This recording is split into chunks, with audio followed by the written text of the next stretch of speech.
just received a letter from Duane, a Texas death row inmate. Duane has been on death row for 15 years. Receiving his letter has really made me think about the topic of death. I mean, death is almost a taboo subject in our society today. Many of us feel uncomfortable about death. Personally, I hate the way death just seems to interrupt life. I've been to the cemetery here in Oryang quite a few times. I quite like it.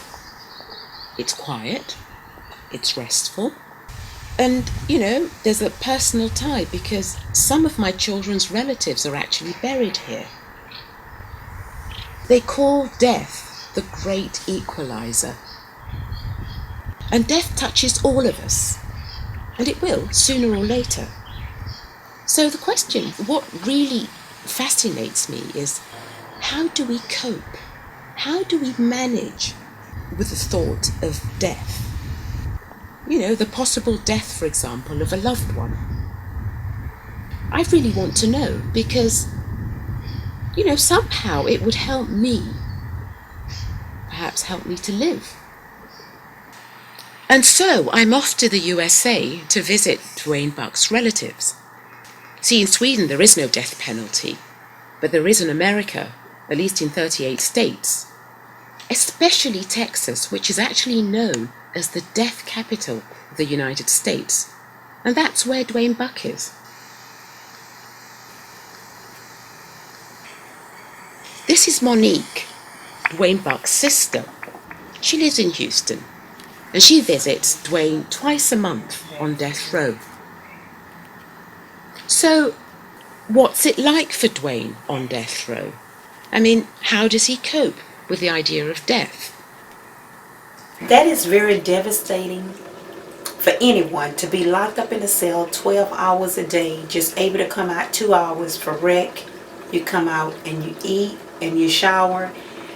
If you did not have God in your life, be incarcerated and behind bars and just out for 2 hours per day, if you didn't have, yes, you would lose your mind. Yes, you would think about suicide. Yes, you would think about killing yourself because you couldn't cope with it if you didn't have God in your life. And that's what keeps Duane focused and stable in that comfort zone, because he have God. He have God. He trusts God, because we have always been raised up in the church.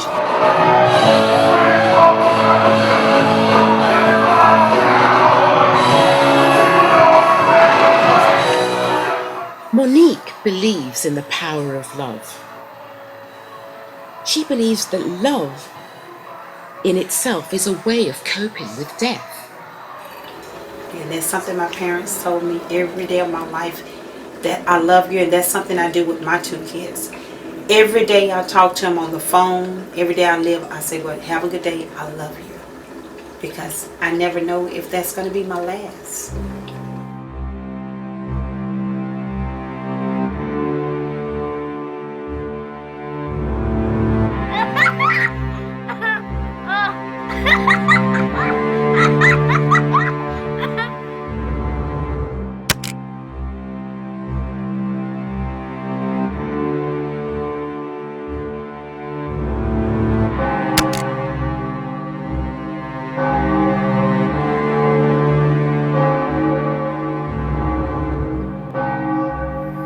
Death.